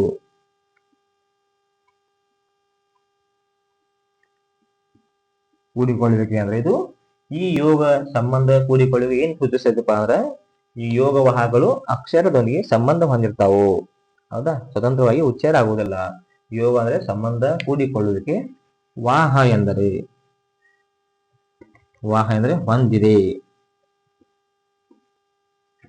ಹೊಂದಿದೆ ಅಂದ್ರೆ ಈ ಒಂದು ಯೋಗ ವಾಹಗಳು ಅಕ್ಷರದೊಂದಿಗೆ ಸಂಬಂಧ ಹೊಂದ್ಯಾವು ಅಂದಂಗ. ಸಂಬಂಧ ಹೊಂದಿದ್ರೆ ಮಾತ್ರ ಅವು ನಾವು ಅಕ್ಷರದೊಂದಿಗೆ ಸಂಬಂಧ ಹೊಂದಿದ್ರೆ ಮಾತ್ರ ಯೋಗ ವಾಹಗಳನ್ನ ಉಚ್ಚಾರ ಮಾಡಕ್ ಬರ್ತೈತಿ. ಸ್ವತಂತ್ರವಾಗಿ ಉಚ್ಚಾರ ಮಾಡಕ್ ಬರುದಿಲ್ಲ. ಇದರಲ್ಲಿ ಯೋಗ ವಾಹಗಳು ಯಾವಪ್ಪ ಅಂದ್ರ ಎರಡು ಬರ್ತಾವ. ಇದರಲ್ಲಿ ಯೋಗ ವಾಹಗಳು ಎರಡು ಪ್ರಕಾರದವು.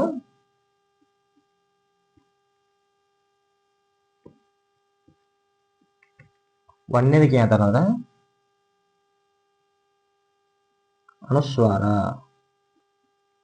ಅನುಸ್ವಾರ, ಎರಡನೇದು ವಿಸರ್ಗ.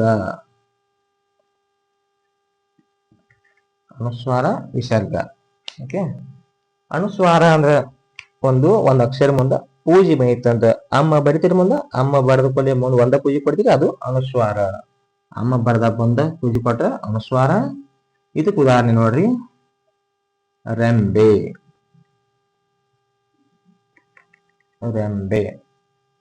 ಮತ್ತ ಮಂಗ. ರೆಂಬೆ, ಮಂಗ. ನೆಕ್ಸ್ಟ್ ಬೆಂಗಳೂರು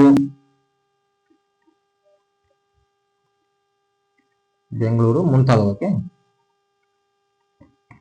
ನೋಡ್ರಿ. ಇಲ್ಲಿ ರೆಂಬೆ ಮುಂದ ಬಣತಿ, ನಡು ರೇ ಆದ್ಮೇಲೆ ಇಲ್ಲಿ ಅನುಸ್ವಾರ ಯೂಸ್ ಮಾಡಿವು, ಮುಂದೆ ಬೇ ಬಣತಿ. ಇದೇ ತಿಳ್ಕೊಬೇಕಿಲ್ಲ. ರೇ ಎಂಬ ಅಕ್ಷರ ಜೋಡಿ ಮಾತ್ರ ಇಲ್ಲಿದು ಉಪಯೋಗ ಆಗೈತಿ. ರೇ ಇರ್ಲಾರ್ದನ ಇದನ್ನ ಅನುಸ್ವಾರನ ಉಪಯೋಗಿಸಕ್ ಬರಂಗಿಲ್ಲ. ಅಲ್ಲಿ ಅರ್ಥನ ಕೊಡಂಗಿಲ್ಲ, ವರ್ಡ್ಗೆ ಅರ್ಥನ ಇರುವುದಿಲ್ಲ. ಇಲ್ಲಿ ನೋಡ್ರಿ, ಮ ಆದ್ಮೇಲೆ ಅನುಸ್ವಾರ ಬಣತಿ, ಬೇ ಬಣತಿ. ಈ ರೀತಿಯಾಗಿ ಇದು ಒಂದು ಅಕ್ಷರದೊಂದಿಗೆ ಮಾತ್ರ ಇದು ಸಂಬಂಧ ಹೊಂದಿ ಉಚ್ಚಾರ ಆಗತ್ತಿ. ಇಲ್ಲಿಗೆ ಉಚ್ಚಾರ ಆಗುದಿಲ್ಲ. ಯಾವುದು? ಅನುಸ್ವಾರ. ಇನ್ನು ವಿಸರ್ಗನು ಹಂಗ ಆದ್ಮೇಲೆ ಟಿಕ್ಕಿ ಕೊಟ್ಟಿಗೆ ಆಡ್ರವ ಇದೇ ರೀತಿ. ಇದು ಎರಡು ಟಿಕ್ಕಿ ಬಂದ್ರೆ ವಿಸರ್ಗ, ಒಂದ 0 ಬರ್ತಪ್ಪ ಅನುಸ್ವಾರ.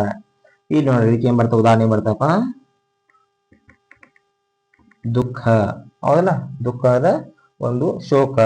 ನಿಮ್ಗೆ ಏನಾದ್ರೆ ಮನಸ್ಸಿಗೆ ಬಹಳ ತ್ರಾಸ ಆಗೈತೆ, ದುಃಖ ಅಂತ ಶಬ್ದ ಯೂಸ್ ಮಾಡ್ತಾರೆ. ದು ಆದ್ಮೇಲೆ ವಿಸರ್ಗ ಬಂತಿ. ಇದನ್ನು ಕೂಡ ಇಲ್ಲಿ ಸ್ವತಂತ್ರವಾಗಿ ಉಚ್ಚಾರ ಮಾಡಕ ಬರುದಿಲ್ಲ.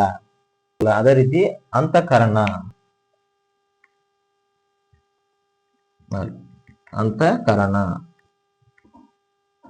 ಇಲ್ಲಿ ಎರಡು ಅನುಸ್ವಾರ ಮತ್ತು ವಿಸರ್ಗ ಎರಡು ಯೂಸ್ ಆಗ್ಯಾವು. ಹೌದಾ?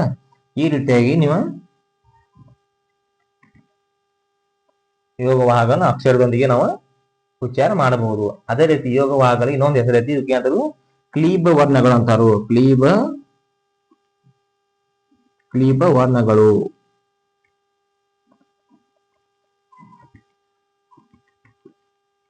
ಇದು ಇಂಪಾರ್ಟೆಂಟ್ ತಿಳ್ಕೊರಿ. ಯೋಗ ವಾಹಗಳಿಗೆ ಕ್ಲೀಬ ವರ್ಣಗಳು ಅಂತ ಮತ್ತೊಂದು ಹೆಸರೈತಿ. ಈ ರೀತಿಯಾಗಿ ನೀವು ವರ್ಣಮಾಲೆಯೊಳಗ 49 ಅಕ್ಷರಗಳು ಬಂದು. ಹೌದಾ? ಸ್ವರಗಳು 13 ಮತ್ತು ವರ್ಗೀಯ ವ್ಯಂಜನಗಳು 25, ಅವರ್ಗೀಯ ವ್ಯಂಜನಗಳು 9, ಯೋಗ ವಾಹಗಳು 2 ಬರ್ತಾವು. ಓಕೆ. ಈ ರೀತಿಯಾಗಿ ಒಟ್ಟು 49 ಅಕ್ಷರಗಳು ನಮ್ಮ ಕನ್ನಡ ವರ್ಣಮಾಲೆಯೊಳಗ ಅದಾವು. ಅಕ್ಷರಗಳು ನಮ್ಮ ಮಾತಾಡ ಮುಂದ ಯಾವ್ಯಾವ ಜಾಗದ ಯಾವ್ಯಾವ ಅಕ್ಷರ ಹುಡ್ತಾವು ಅಂದ್ರ ಹಲ್ಲಾಗ ಯಾವ ಅಕ್ಷರ ಉಚ್ಚಾರ ಆಕತಿ, ನಾಲಿಗೆ ಯಾವ ಅಕ್ಷರ ಉಚ್ಚಾರ ಆಕತಿ, ಮತ್ತ ಹಿಂದ ಗಂಟಲ ಯಾವ ಅಕ್ಷರ ಉಚ್ಚಾರ ಆಗತಿ ಅದರ ಬದಲ ತಿಳ್ಕೊಂಡು ಇದಕ್ಕೆ ಅಂತಾರು ಅಕ್ಷರಗಳ ಉತ್ಪತ್ತಿ ಸ್ಥಾನಗಳು. ಅಕ್ಷರಗಳ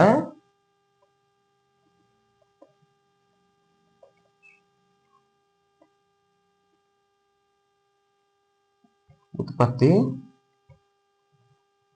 ಸ್ಥಾನಗಳು. ಅಕ್ಷರಗಳು ಉತ್ಪತ್ತಿ ಆಗೋತಕ್ಕಂಥ ಸ್ಥಾನಗಳ ಆಧಾರದ ಮೇಲೆ ಅವಕ್ಕ ಹೆಸರು ಕೊಟ್ಟಾರು. ಹೌದಾ?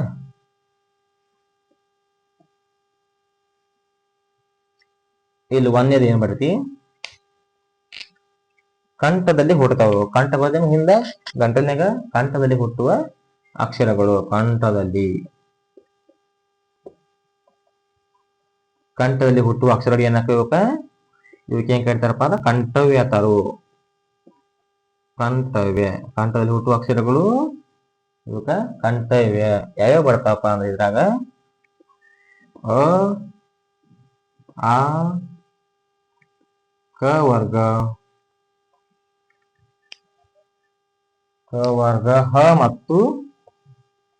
ಹ ಮತ್ತು ವಿಸರ್ಗ.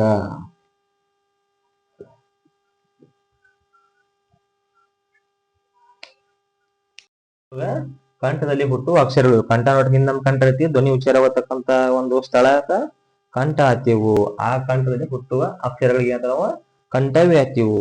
ಈ ವರ್ಗದ ಯಾವ ಬರ್ತಾವು, ಅ, ಆ ಎಂಬ 2 ಸ್ವರಗಳು. ಕ ವರ್ಗ ಟೋಟಲ್ 5 ವ್ಯಂಜನಗಳು ಬರ್ತಾವು ಅಥವಾ ಅಕ್ಷರಗಳು ಬರ್ತಾವು. ಯಾವಪ್ಪ ಅಂದ್ರೆ ಖ, ಖ, ಘ, ಘ, ಞ. ಹೌದಾ? ಈ ಒಂದು ಕ ವರ್ಗದ 5 ಅಕ್ಷರಗಳು. ಇದು ಅವರಿಗೆ ವ್ಯಂಜನ ಮತ್ತು ವಿಸರ್ಗ. ವಿಸರ್ಗ ಅಂದ್ರ ಯಾಟಿಗೆ ಬರ್ತಾ ಬರ್ತೈತಿ, ಇವೆಲ್ಲವೂ ಈ ಒಂದು ಕಂಠದಲ್ಲಿ ಹುಟ್ಟುತ್ತಾವು. ಅವುಗಳಿಗೆ ನಾವು ಏನಂತೀವಿ, ಕಂಠವ್ಯ ಅಂತ ಕರಿತೀವಿ. ಇನ್ನೇದು ದೌಡಿ ಒಳಗೆ ಹುಡ್ತಾವು. ದೌಡಿ ನೋಡಿದ್ರೆ ಜ ಹಾಕಿವ, ಹಲ್ಲುಗಳು ಎರಡು ಹಲ್ಲುಗಳು ಜಾಯಿಂಟ್ ಹಾಕವಲ್ಲಿ ಜ ಹಾಕಿವ. ನಾವು ಇಂಗ್ಲಿಷ್ನಾಗ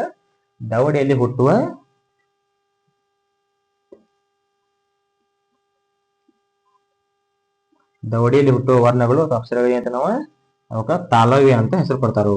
ತಾಲವ್ಯ ಅಂತ ಹೆಸರು ಕೊಡ್ತಾರು. ಈ ದೌಡಿಯಲ್ಲಿ ಹುಟ್ಟುವ ಶಬ್ದಗಳಿಗೆ ಅಥವಾ ಅಕ್ಷರಗಳಿಗೆ ತಾಲವ್ಯ ಅಂತ ಹೆಸರು ಕೊಟ್ಟು, ಈ ತಾಲವ್ಯ ಎಂಬ ಗುಂಪಿನಾಗ ಯಾವ್ಯಾವ ಬರ್ತಾವು ಅಕ್ಷರಗಳು, ಯಾವ್ಯಾವ ಉಚ್ಚಾರ ಹಾಕು ನೋಡುನು. ಈ ಛ ವರ್ಗ, ಯ ಮತ್ತು ಶ. ಹೌದಾ? ದೌಡಿಯಲ್ಲಿ ಹುಟ್ಟುವ ವರ್ಣಗಳು ಅಥವಾ ಅಕ್ಷರಗಳಿಗೆ ತಾಲವ್ಯ ಅಂತ ಹೆಸರು ಕೊಟ್ಟು, ಈ ತಾಲವ್ಯ ಗುಂಪು ಯಾರು ಬರ್ತಾವು, ಈ ಬರ್ತತಿ ಛ ವರ್ಗ. ಛ ವರ್ಗದ ಸರಕ 5 ವ್ಯಂಜನಗಳದಾವು. ಛ, ಛ, ಜ, ಜ, ಯ. ಆ 5 ವ್ಯಂಜನಗಳು ಯ ಮತ್ತು ಶ, ಶಂಕದ ಶ. ಇವೆಲ್ಲವೂ ಎದ್ರ ಹೊಡ್ತಾವು, ದವಡಿಲಿ ಹೊಡ್ತಾವು. ಅವು ಕಳೆಯು. ಆದ್ರಿಂದ ಇವುಗಳಿಗೆ ಏನ್ ಕರಿತಾರು, ತಾಲವ್ಯ ಅಂತ ಕರಿತಾರು. ಮೂರನೇದು ಅಂಗಳನೆ ಹುಡ್ತಾವು. ಅಂಗಳ ನಾವು ಗುಣಮುಖಿಯಲ್ಲಿ ಅಂಗಳ ಇರುತ್ತೆ, ಅಲ್ಲಿ ಹುಡ್ತಕ್ಕಂತ ವರ್ಣಗಳು. ಅಂಗಳಿನಲ್ಲಿ ಹುಟ್ಟುವ ವರ್ಣಗಳು ಏನ್ ಕರಿತಾರು, ಮೂರ್ಧನ್ಯ. ಕರಿತಾರು. ಈ ಗುಂಪಿನ ಯಾವ್ಯಾವ ಬರ್ತಾವ ಅಂದ್ರೆ ರು, ಇಲ್ಲಿ ದೊಡ್ಡ ರು ನಮ್ಮ ವರ್ಣಮಾಲೆಯೊಳಗೆ ಉಚ್ಚಾರ ಇಲ್ಲ, ವರ್ಣಮಾಲೆಯೊಳಗಿಲ್ಲ ಮತ್ತು ನಮ್ಮ ಬಳಕೆ ಒಳಗೂ ಇಲ್ಲ. ಆದ್ರೆ ಅದು ಎಲ್ಲಿ ಉಚ್ಚಾರ ಆಗತಿ, ಎಲ್ಲಿ ಅದು ಉತ್ಪತ್ತಿ ಆಗತಿ, ಇದನ್ನ ತಿಳ್ಕೊಬೇಕಾಗೈತಿ ನಾವ. ರು ವರ್ಗ, ರ, ಹ, ಲ. ನೋಡಿ, ಅಂಗಲ್ನಲ್ಲಿ ಹುಟ್ಟುವ ವರ್ಣಗಳಿಗೆ ಮೂರ್ಧನ್ಯ ಹೆಸರು ಕೊಡ್ತಾರು. ಆ ಮೂರ್ಧನ್ಯ ಗುಂಪಿನಲ್ಲಿ ಬರ್ತಕ್ಕಂಥವು ರು. ಟ ವರ್ಗವು ಸ್ವಲ್ಪ ಅಲ್ಲಿ ಕಡೆ 5 ವ್ಯಂಜನಗಳು ಅದಾವು. ಟ, ಡ, ಡ ನ ಆ 5 ವ್ಯಂಜನಗಳು. ರ, ಫ, ಳ ಇವುಗಳು ಕೂಡ ಇದರಲ್ಲಿ ಅಂಗಲ್ನಲ್ಲಿ ಹುಡ್ತಾವ. ಆದ್ರಿಂದ ಇವುಗಳಿಗೆ ಏನ್ ಕರಿತಾರು, ಮೂರ್ಧನ್ಯ ಅಂತ ಕರಿತಾರು. ಹಲ್ಲುಗಳು ಹಲ್ಲಿನಲ್ಲಿ ಹುಡ್ತಕ್ಕಂತ ವರ್ಣಗಳು ಅವಕ್ಕೆ ಹೇಳ್ತಾರು ದಂತವ್ಯ. ಹಲ್ಲು, ಹಲ್ಲಿನಲ್ಲಿ ಹುಟ್ಟುವ ವರ್ಣಗಳಿಗೆ ದಂತವ್ಯ ಕೇಳ್ತಾರು. ಈ ಗುಂಪಿನ ಯಾವ ಬರ್ತಾವ ಅಂದ್ರ ತ ವರ್ಗ, ಮತ್ತು ಲ. ತ ವರ್ಗ ಗೊತ್ತೈತಿ ನಿಮಗ, ತ ತ ದ ಧ ನ ಆ 5 ವ್ಯಂಜನಗಳು ಮತ್ತು ಲ ಇವು ಎಲ್ಲವೂ ಹನ್ನೆರಡು ಹುಡ್ತಾವು. ಆದ್ರೆ ಇವು ಏನಂತಾರು ದಂತವ್ಯ ಅಂತ ಹೇಳ್ತಾರು. ಅವಾಗ ಗುಂಪಿಗೆ ಏನಂತಾರು ದಂತವ್ಯ ಗುಂಪು ಅಂತ ಹೇಳ್ತಾರು. ತುಟಿಯಲ್ಲಿ ನಾವೇನು ಬಾಯಿ ಹೇಳ್ತೀವಿ, ತುಟಿ ಅದ ನಮ್ಗ, ತುಟಿಯಲ್ಲಿ ಉಚ್ಚಾರ ಆಗ್ತಾವ ಶಬ್ದಗಳಿಗೆ ಏನಂತಾರು ಓಷ್ಠ್ಯ.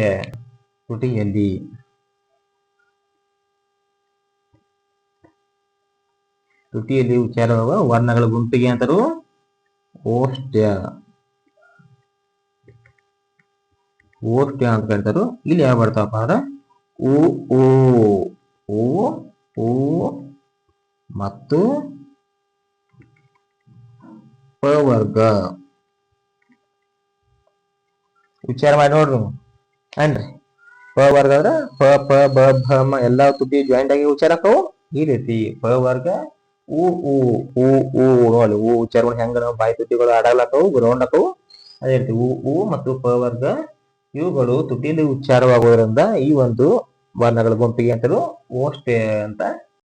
ಬರೀ ಒಂದೊಂದು ಜಾಗದಾಗ ಹುಟ್ಲಾರ್ದ ಎರಡೆರಡು ಜಾಗದಾಗ ಕಾಂಬಿನೇಷನ್ ಜಾಗದಾಗ ಅವು ಉತ್ಪತ್ತಿ ಆಗಿರ್ತಾವ. ಅವಾಗ ಏನಂತಾರು ಎರಡೆರಡು ಗುಂಪುಗಳಲ್ಲಿ ಅವನ 2 ಗುಂಪುಗಳನ್ನ ಸೇರಿಸಿ ಒಂದು ಗುಂಪನ್ನ ಮಾಡಿರ್ತಾರ ಅಂತ ವರ್ಣಗಳಿಗೆ. ಅದ್ರಾಗ ಒಂದೇನೇನಪ್ಪಾ ಅಂದ್ರೆ ಕಂಠ ಮತ್ತು ದವಡೆ ಎರಡು ಕಡೆ ಹೊಡ್ತಾವು. ಕಂಠ ಮತ್ತು ದವಡೆ ಎರಡು ಕಡೆ ಹೊಡ್ತಾವ. ಕಂಠದಾಗ ಹುಡ್ತಾವು ಮತ್ತೆ ದವಡೆ ಒಳಗ ಹುಟ್ಟಾವ. ಅವಕ್ಕೆ ಯಾವ್ದಾರು ಕಂಠ ತಾಲವ್ಯ. ಹೌದಾ? ನೀವು ಬಂದು ನೋಡಿ ಬರೀ ಕಂಠದಾಗ ಹುಟ್ಟ್ರಿ ಏನಾಗತಿ, ಕಂಠವ್ಯ ಐತಿದ್ರು, ದವಡ್ಯಾಗ ಹುಟ್ಟ್ರ ತಾಲವ್ಯ ಐತಿದ್ರು. ಅದಿಲ್ಲಿ ಕಂಠ ಮತ್ತು ದವಡೆ ಎರಡೂ ಜಾಗದಾಗ ಉತ್ಪತ್ತಿ ಆಗ್ತಾವು. ಅವುಗಳಿಗೆ ಅಂತವು ಕಂಠ ತಾಲವ್ಯ ಆಗ್ತಾವು. ಇದ್ರೆ ಯಾವ ಬರ್ತಾವ ಅಂದ್ರ ಎ ಐ ಈ 3 ಸ್ವರಗಳು ಏನ ಕಂಠ ತಾಲವ್ಯ ಗುಂಪನ್ಯಾಗ ಬರ್ತಾವು. ಯಾಕಂದ್ರೆ ಇವು ಕಂಠ ಮತ್ತು ತಾಲವ್ಯ ಎರಡೂ ಕಡೆ ಅಟ್ ಎ ಟೈಮ್ ಅಂದ್ರೆ ಒಂದ ಸಮಯದಾಗ ಎರಡೂ ಕಡೆ ಉತ್ಪತ್ತಿ ಆದ್ರೆ ಮಾತ್ರ ಇವು ನಾವು ಪ್ರೊನೌನ್ಸ್ ಒಂದು ಉಚ್ಚಾರಣೆ ನಾವು ಕೇಳಬಹುದು ಅಥವಾ ಮಾಡಬಹುದು. ಓಕೆ, ಕಂಠ ಮತ್ತು ತುಟಿ ಎರಡಲ್ಲೇ ಉತ್ಪನ್ನ ಆಗ್ತವು. ಕಂಠ ಮತ್ತು ತುಟಿ, ಕಂಠ ಮತ್ತು ತುಟಿ ಎರಡರೊಳಗೂ ಉಚ್ಚಾರ ಹಾಕಿದ್ವು ಅಂದ್ರೆ ಅಂತಹ ವರ್ಣಗಳ ಗುಂಪಿಗೆ ಅಂತಾರು ಕಂಠೋಷ್ಠ್ಯ.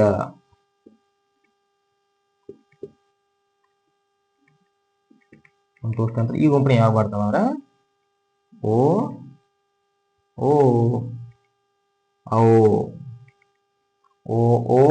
ಔ ಈ 3 ಸ್ವರಗಳು ಎದ್ರ ಬರ್ತಾವು ಕಂಠ ಮತ್ತು ತುಟಿ ಎರಡಲ್ಲಿ ಉಚ್ಚಾರ ಆಗೋದ್ರಿಂದ ಇವರಿಗೆ ನಾವು ಕಂಠೋಷ್ಠ್ಯ ಅಂತ.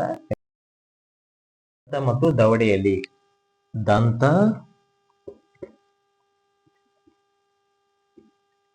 ಮತ್ತು ದವಡೆ. ದಂತದ ಹಲ್ಲು ಮತ್ತು ದವಡೆ ಜಾವಳದ ಎರಡು ಕೂಡ ಉಚ್ಚಾರ ಹಾಕೋ. ಅದಕ್ಕೆ ಅಂತ ನಾವು ದಂತ ತಾಲವ್ಯ ಅಂತ ಇದಕ್ಕೊಂದು ಈ ಗುಂಪಿಗೆ ಹೆಸರು ಪಡ್ತೀವಿ. ಈ ಗುಂಪಿಗೆ ಬರ್ತಕ್ಕಂಥ ಅಕ್ಷರ ಯಾವ್ದಪ್ಪ ಅಂದ್ರೆ ಒಂದೇ ಬರ್ತದೆ. ಎಂಬ ಅಕ್ಷರ ದಂತ ಮತ್ತು ದವಡೆ ಎರಡೂ ಕಡೆ ಇದು ಉತ್ಪನ್ನ ಆಗೋದ್ರಿಂದ ಇದಕ್ಕ ದಂತ ತಾಲವ್ಯ ಎಂಬ ಗುಂಪಿನ ಹೆಸರನ್ನ ಕೊಡ್ತೀವಿ.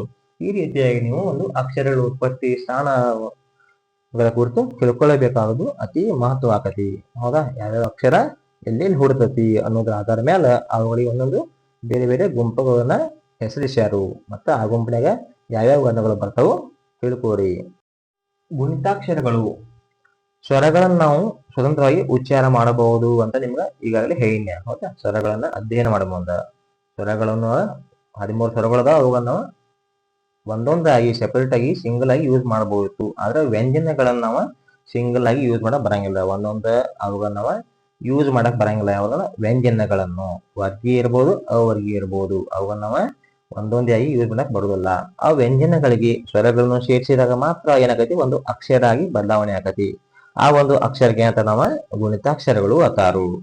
ಅಂದ್ರೆ ಇಲ್ಲಿ ಗುಣಿತಾಕ್ಷರಗಳು ಅಂದರ ವ್ಯಂಜನಗಳಿಗೆ ಸ್ವರಗಳು ಸೇರಿದಾಗ ಮಾತ್ರ ಆ ಒಂದು ಅಕ್ಷರ ಆಗತಿ. ಆ ಅಕ್ಷರಕ್ಕೆ ಅಂತ ಗುಣಿತಾಕ್ಷರಗಳು ಅತಾರು. ಗುಣಿತಾಕ್ಷರಗಳು ಅಂದ್ರ ವ್ಯಂಜನಗಳಿಗೆ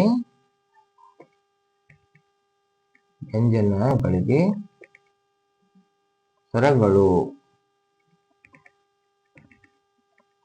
ಸೇರಿದಾಗ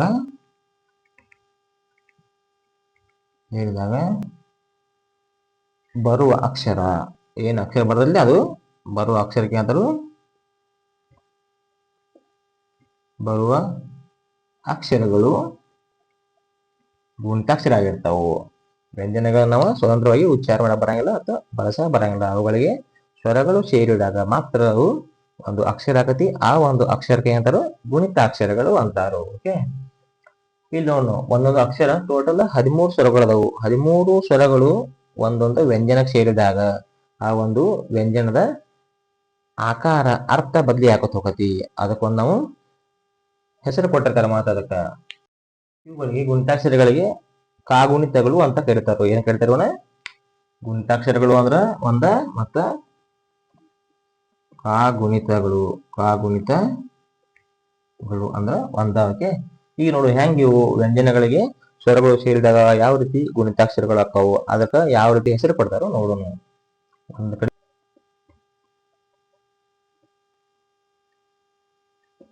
ಗುಣಿತಾಕ್ಷರ ಬರ್ಕೊಂಡು ಫಸ್ಟ್ ಇದು ಗುಣಿತಾಕ್ಷರ ಏನೇನ್ ಸೇರಿರ್ತೈತಿ? ಗುಣಿತಾಕ್ಷರ ವ್ಯಂಜನ ಇರ್ತೈತಿ, ಆಮೇಲೆ ಸ್ವರ ಇರ್ತೈತಿ. ಹೌದಲ್ಲ? ಸ್ವರ ಏನ್ ಬರ್ತಿಲ್ಲಿ? ಸ್ವರದ ಚಿಹ್ನೆ ಬಂದಿರ್ತೈತಿ. ಸ್ವರ ಚಿಹ್ನೆ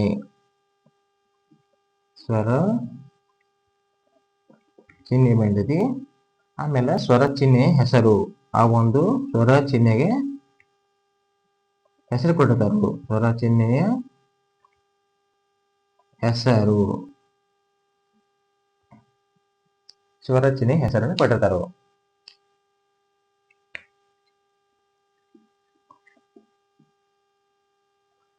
ಒಟ್ಟು 13 ಸ್ವರಗಳದಾವು. ಹೌದಾ? ಹೃಸ್ವ ಸ್ವರ, ದೀರ್ಘ ಸ್ವರ ಕೂಡಿ ಪ್ರಥಮ ಸ್ವರವನ್ನ ಬಿಟ್ಟ 13 ಸ್ವರಗಳದಾವು. ಇಲ್ಲಿ 13 ಒಂದು ವ್ಯಂಜನ 13 ಗುಣಿತಾಕ್ಷರಗಳಾಗಿ ಬದಲಾವಣೆ ಆಗತಿ.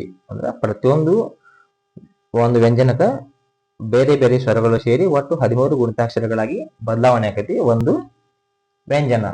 ಇಲ್ಲಿ ಒಂದ ನಾವು ಎಕ್ಸಾಂಪಲ್ ಒಂದು ಖ ತಗೋನು.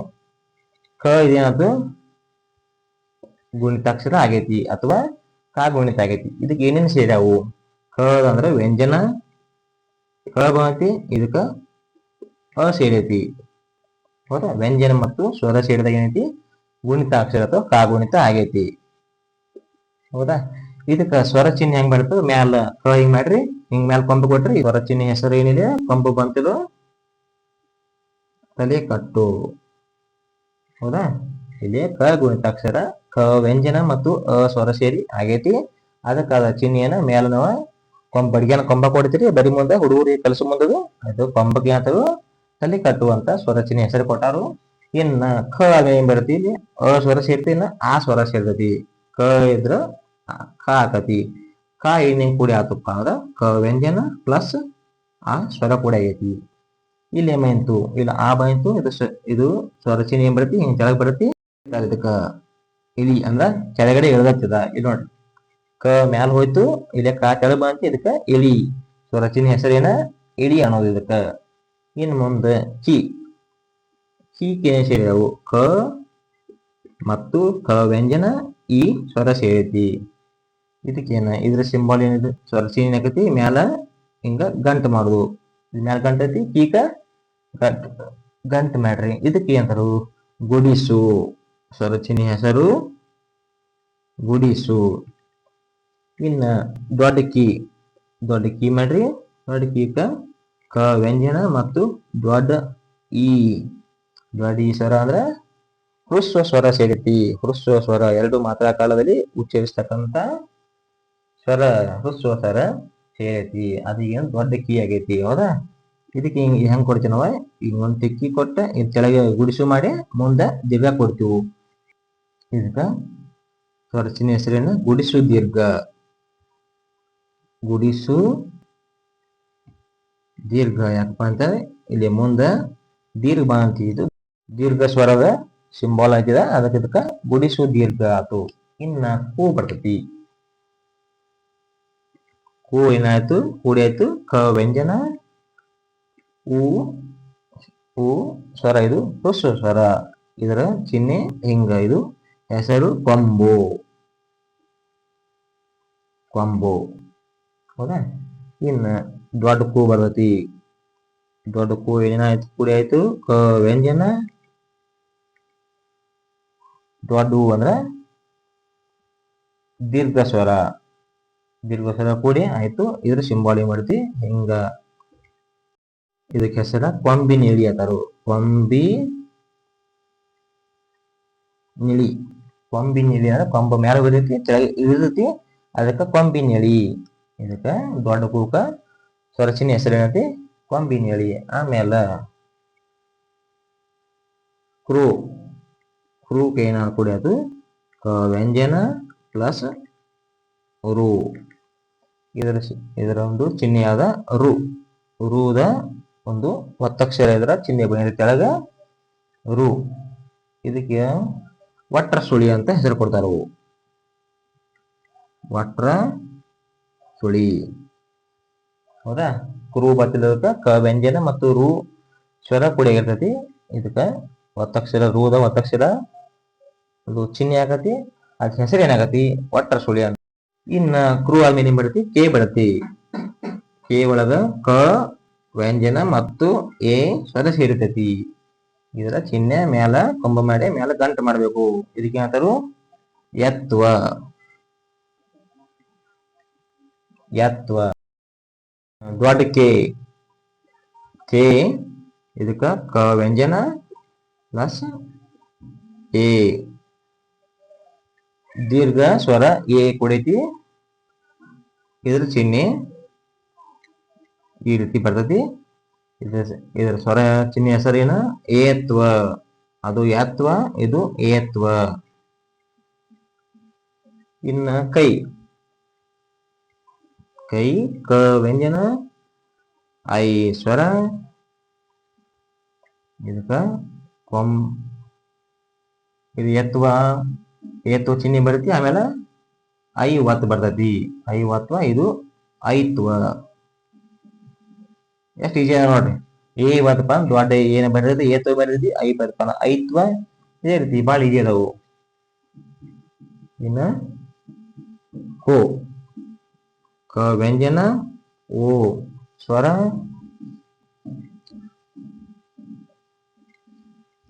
ನೋಡಿ ಈ ರೀತಿ ಇದು ಚಿಹ್ನೆ. ಇದಕ್ಕ ಒತ್ವ, ಓತ್ವ, ಸಣ್ಣ ಓತ್ವ. ಇನ್ನ ಕೋ. ಕ ವ್ಯಂಜನ ಓ ದೀರ್ಘ ಸ್ವರ ಓ.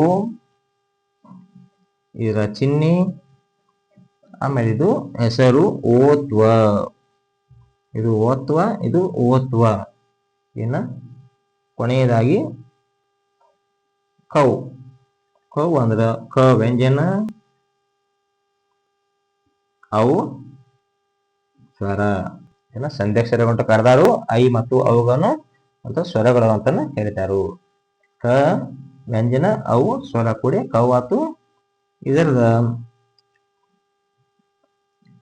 ಚಿಹ್ನೆ ಹಿಂಗ್ ಬತ್ತು. ಇದಕ್ಕೆ ಏನಾದ್ರು ಔತ್ವ. ಔತ್ವ.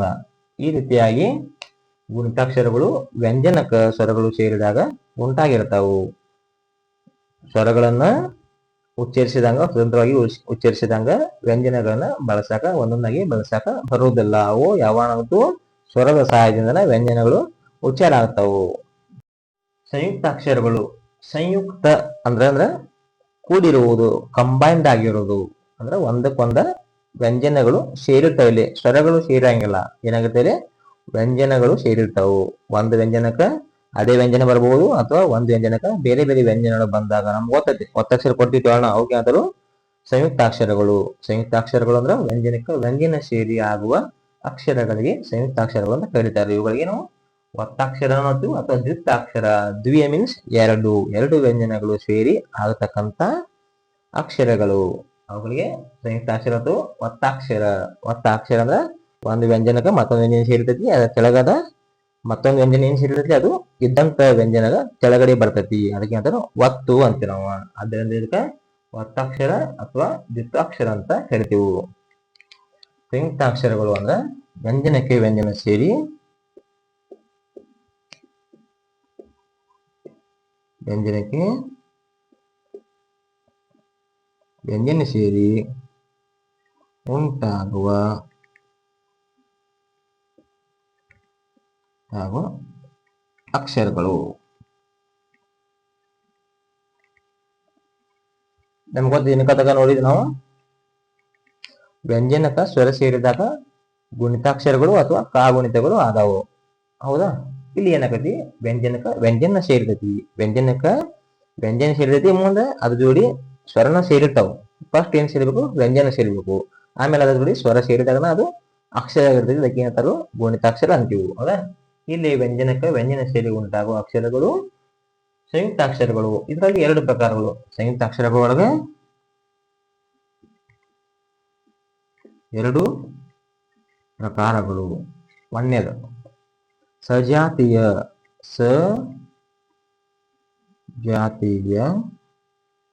ಸಂಯುಕ್ತಾಕ್ಷರಗಳು.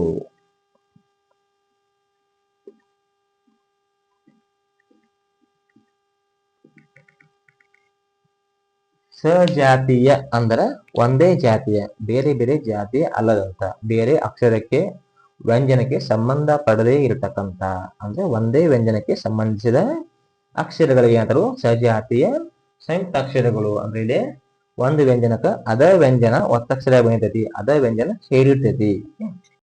ಒಂದು ವ್ಯಂಜನಕ್ಕೆ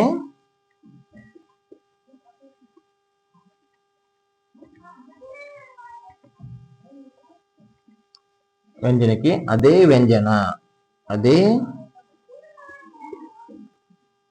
ವ್ಯಂಜನ ಸೇರಿರುತ್ತದೆ. ಒಂದು ವ್ಯಂಜನಕ್ಕ ಅದ ವ್ಯಂಜನ ಸೇರಿರ್ತಾರೆ ಅಂತಾರು ಸಜಾತೀಯ ವ್ಯಂಜನ ಅಂತಾರು. ಇದಕ್ಕ ಒತ್ತಕ್ಷರ ಅಥವಾ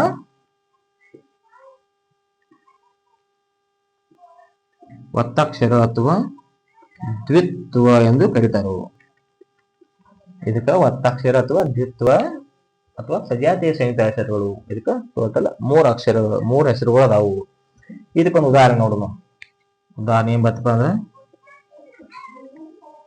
ಅನ್ನ. ನೋಡ್ರಿ, ಅನ್ನ ಮಹಾಪ್ರಾಣದ ನ ಐತಿ, ಇದಕ್ಕ ಮಹಾಪ್ರಾಣದ ನ ಇಲ್ಲಿ ಕೋಡೆ ಏನೈತಿ ದ್ವಿತ್ವ ಒತ್ತಕ್ಷರ ಆಗೈತಿ. ಇಲ್ಲಿ ನಕ ಅದ ನನ ವ್ಯಂಜನ ಬಂದತಿ, ಅದಕ್ಕೆ ಇಲ್ಲಿ ಅನ್ನ ಆಗೈತಿ. ಹೌದಾ? ಇಲ್ಲಿ ನಾವು ನೋಡ್ರಿ ನ ಪ್ಲಸ್ ನ ವ್ಯಂಜನ ಆಗೈತಿ. ಇದಕ್ಕೆ ಏನಾದ್ರು ಸಜಾತೀಯ ಸಂಯುಕ್ತಾಕ್ಷರಗಳು ಅಂತ ಹೇಳ್ತಾರು. ಅಕಸ್ಮಾತ್ ಈ ನಕ ಬೇರೆ ನ ಬಂದಿತ್ತು ಅಂದ್ರ ಅಲ್ಪ ಪ್ರಾಣದ ನ ಬಂದಿತ್ತಾರ ಅದು ವಿಜಾತೀಯ ಸಂಯುಕ್ತಾಕ್ಷರ ಹಾಕಿತ್ತು. ಇಲ್ಲಿ ಮಹಾಪ್ರಾಣದ ನಕ ಅದೇ ಮಹಾಪ್ರಾಣದ ನ ವ್ಯಂಜನಾಗಿ ಬಂದಿದ್ರಿಂದ ಅದು ಕೂಡಿ ಅನ್ನ ಆಗೈತಿ. ಇಂಥ ಅಕ್ಷರಗಳಿಗೆ ಅಂತ ನಾವು ಸಜಾತೀಯ ಸಂಯುಕ್ತಾಕ್ಷರಗಳು ಅಂತ ಕರಿತೀವಿ. ಸಂಯುಕ್ತಾಕ್ಷರ ಒಳಗ ಒಂದು ವ್ಯಂಜನಕ್ಕೆ ಬೇರೆ ವ್ಯಂಜನ ಬಂದಿರತಿ, ಒಂದು ವ್ಯಂಜನ ಮತ್ತು ಬೇರೆ ವ್ಯಂಜನಗಳು ಸೇರಿ ಒಂದು ಅಕ್ಷರ ಆಗಿರುತ್ತೆ, ಅದಕ್ಕೆ ಅಂತಾರು ವಿಜಾತೀಯ ಸಂಯುಕ್ತಾಕ್ಷರಗಳು. ಒಂದು ವ್ಯಂಜನಕ್ಕೆ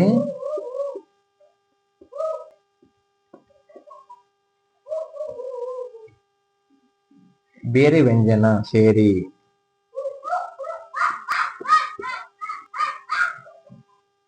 ವ್ಯಂಜನಗಳು ಸೇರಿ ಆಗುವ